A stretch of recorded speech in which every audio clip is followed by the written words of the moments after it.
Where's the bear? You bird. Where are you going? Where are you going? What are you doing? What are you doing?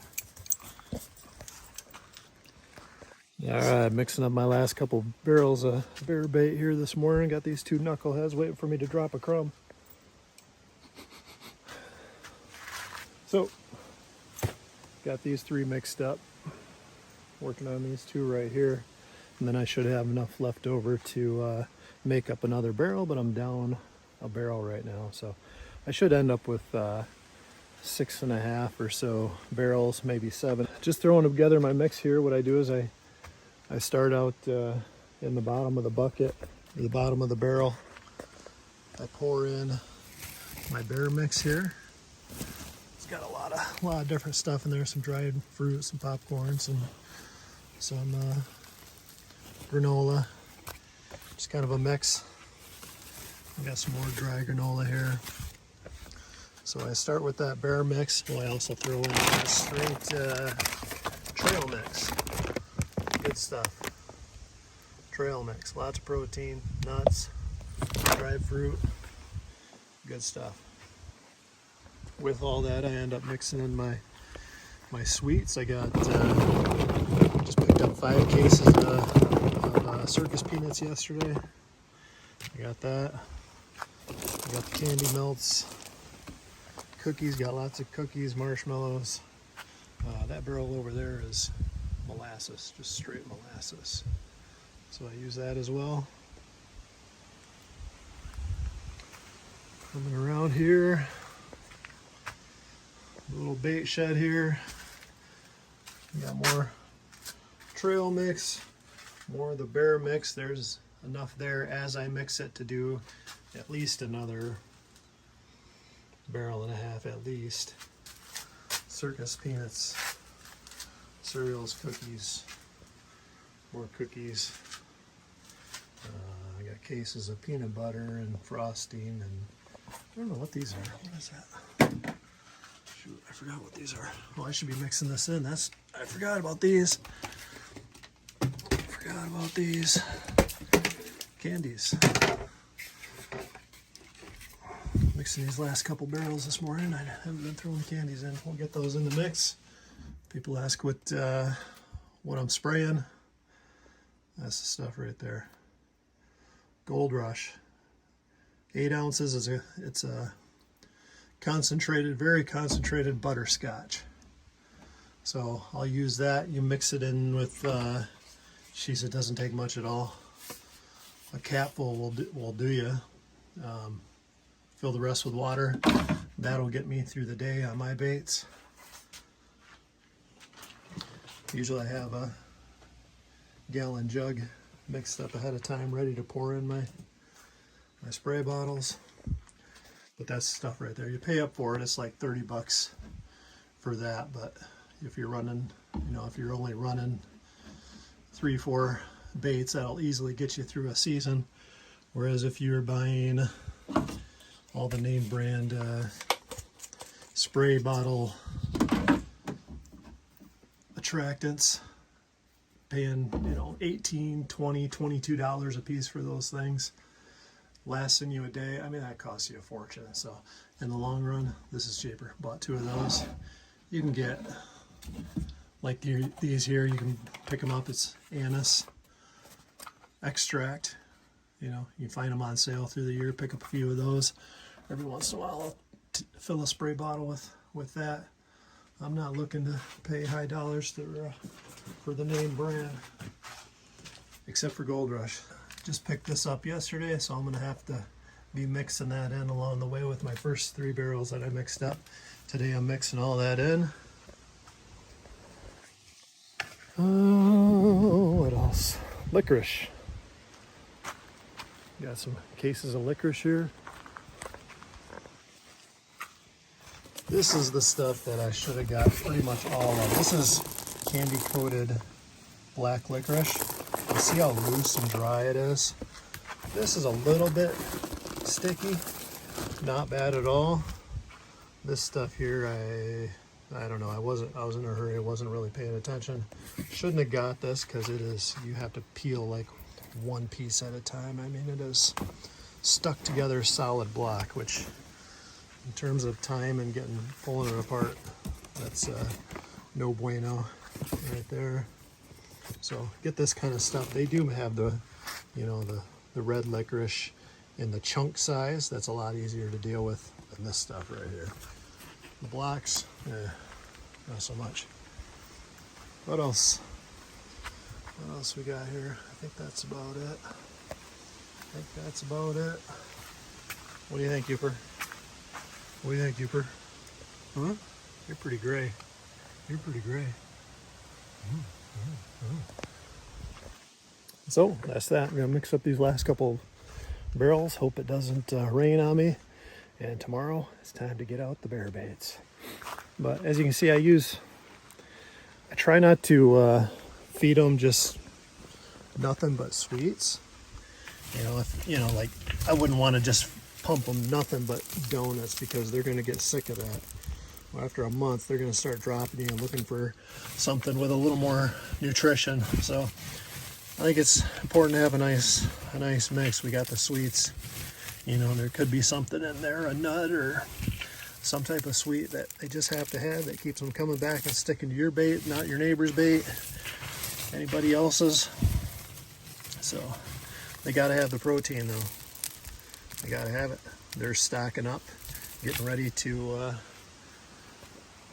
preparing for hibernation. So they're putting on, you know, 2, 3, 4 pounds a day, trying to do nothing but gorge themselves until hibernation. So they need the good stuff. They know what they need to get them through the winter. All right, it is the morning of Sunday the 11th. 1 month before the start of the Michigan bear season. I'm back here running my first bait in the morning. I was back in here a few days ago and just clearing a couple of paths, getting a couple of trees out of the way, and gathering a few more logs for a few of these spots. I did carry a couple of cameras along with me. Unfortunately, I don't have a card with me because looks like a bear adjusted the camera there, which is quite odd considering there's no bait. But these bears, some of them, you know, they've been around, they know where the bait sites are. They come and check. Maybe they smelled my scent, followed it in, checking up on it. They know what time it is. So this year, Mike from Marquette Adventures is going to be coming out with me and hunting a spot. This will be his first bear hunt, and he's got the first season, so I'm going to put him on a good spot here.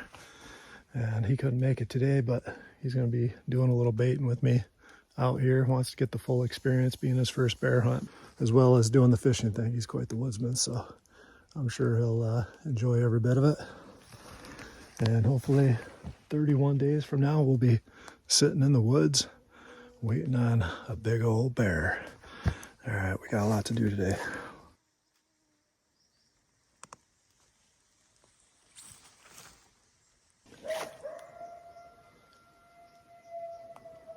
Ooh. It's pretty close. It's really close.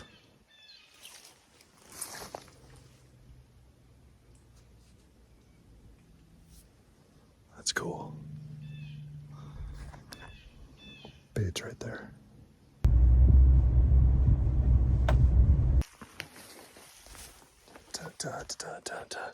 Out here with Mike, Marquette Adventures. Out here getting the baits ran. What is today's? 21st? 21st. Yeah, let's see. Mike has his first bear hunt this year. First time ever bear hunting, and he got the first hunt, which starts on the 11th of September. Yep. Yeah, I've been saving my points for 6 years, so hopefully you can make something out of the season. All right, it is now August 23rd. Running a few baits again this morning. Just headed to the second bait of the day. First one's clobbered. They're all getting clobbered, looking pretty good. Swapping out a camera today for one that didn't function very well 2 days ago. So, trying to keep on top of things here. Just coming across a fresh set of tracks here.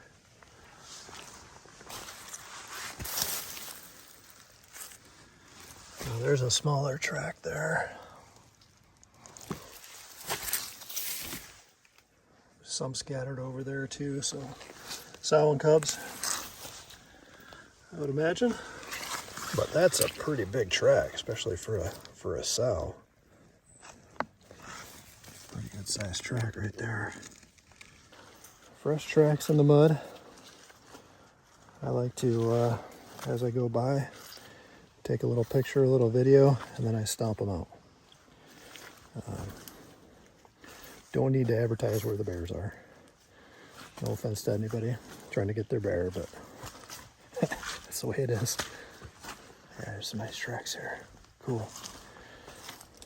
Oh yeah, looking good.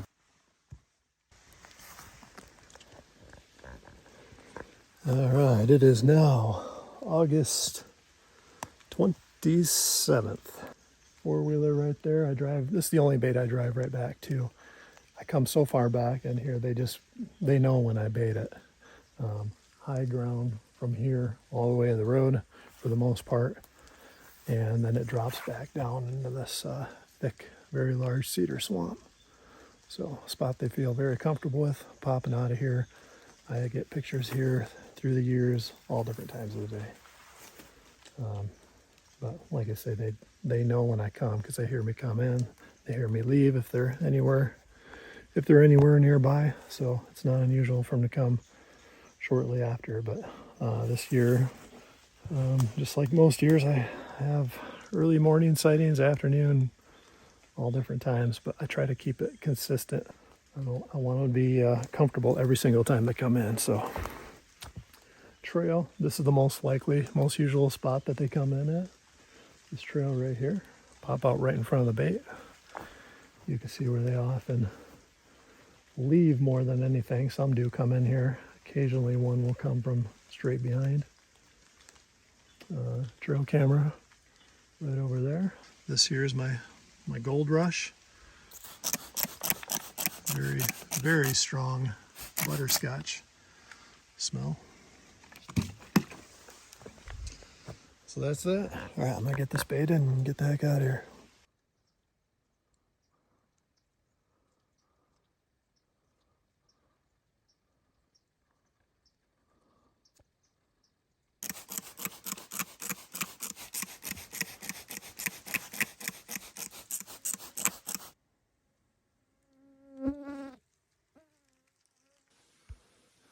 All right, back here to the beaver pond this morning with Mike and James. After their first bear, James has gone a couple of times, hasn't had any luck yet. Mike, been back here before. He's gonna shoot a big one. Mike has the first hunt, James has the second. But feeling pretty good. We'll get back and check some trail camera cards like always and see what's around. Yep, looking forward to this season. First season out in the woods for bear, and Yep. and I'm gonna probably take the first opportunity I get. I don't got much time Yeah. on my work schedule, so Yep. we got a spread of baits, and we got over 5 or 6 different sites that we're Yep. keeping up on. I think we put in almost 2 truckloads of bait this year. Yeah, quite a bit. I think Yeah. We're a few barrels deep, plus extras. So So about 2 weeks into the season. lots of oil, lots of sprays, and little everything else. This here is where Chad shot his bear last year, dressed out at 401 right at the top of the hill there. It's approximately 37 yards down into the bait. Massive, massive swamp back here. They feel comfortable coming out here any time of the day. And all we need is a little good fortune and a little patience to keep us in the spot. And for Mike to keep a steady trigger finger and not get all nerved up and drop a big old bear. It's going to happen soon. Yeah, I don't think that's happened. All right, September 6th. I am now running the third bait of the day. Everything's looking really good. Just starting back to this bait right here, and I'm only maybe 150 yards in and just came across a really nice track. This is the only bait that's missed all season, and it missed, after I'm running them every other day right now, and it missed once. And then the time after that, which was my last check, I pulled the card and I see that the morning before, a really nice bear came in, and then he was back again in the evening, back early the next morning, and then I came like an hour after he left and rebaited it. So I know Kevin, they're bringing up some cell cams, and glad to hear that. It's nice when I can get a cell camera out here. You know, if it's not a spot that doesn't look like it's going to pay off, you know, the risk of sitting here waiting for that bear, because he might not come back after that one time. He might not show for another, who knows, 5, 6, 7 days, a week and a half, who knows. He might not show until a little later in the season. You just don't know. So when you see him come in like that, he came in that morning after not getting hit for 2 days, we wouldn't have been sitting there. But seeing that picture in the morning would have put us there. Seeing a good bear show up like that, eating part of the bait, leaving, you know, history has told me that there's a really good chance that bear's not going to leave the area until that bait is gone. So then sure enough, he's back that evening, had a little bit left to come back and hit the next morning. So even if that's the only bear here and he doesn't show, it's a 6 now, so if he doesn't show between now and the start of the season, it doesn't matter. I'm going to keep this baited, because when he does show, it's time to get on this bait. Here's the track right here. Nice big toes.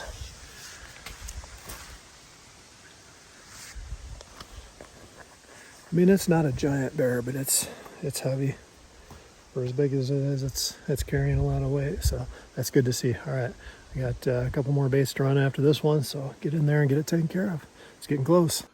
Made quite a bit of mess. There's been a sow and 2 cubs coming in here, I suspect.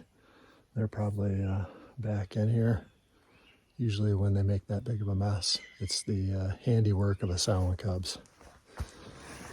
A bigger, more mature bear, a lot of times will just kind of do the minimum, which is why when I stack the logs, I kind of put them across like this way. If you look up here to where we sit, you're shooting straight down. Well, not straight down, you're looking somewhat downhill, and the logs are going across. The bears will come in, especially the more mature bears will come in. A lot of times they might circle slightly, especially the smaller ones. They'll bounce around a little bit. Smaller ones might roll a couple logs off the top from the front or the back. A bigger one, really all they got to do is go to the end of the logs, part it. They just kind of do the minimum, drop down into the bait, and it puts them broadside for a shot. 2 cameras to check. I got one in picture mode, one in video mode. So after I run all the baits today, I'll get back and go through all the camera cards. As the season progresses, I create a folder for each bait, and then little subfolders for the day that I check it. So today will be 9/2, and we'll have all the pictures from today divided up into each bait. Keep easy track of everything. And more than that, I'm taking some cool pictures, keeping some of the cool pictures, but more than that, keeping record of the different times that they come in, because most of these baits are all different times of day. So keep a good record of that. Then as the season draws closer, refer back to the the photos that we've collected through the year or through the baiting season, and make the best decision on where to sit, depending on, it's right up to the last minute, because there could be a new bear showing, a new bear that's dropped off, or a bear that was hanging around, and then you're frustrated, all of a sudden it disappeared. So you make that determination at the last minute.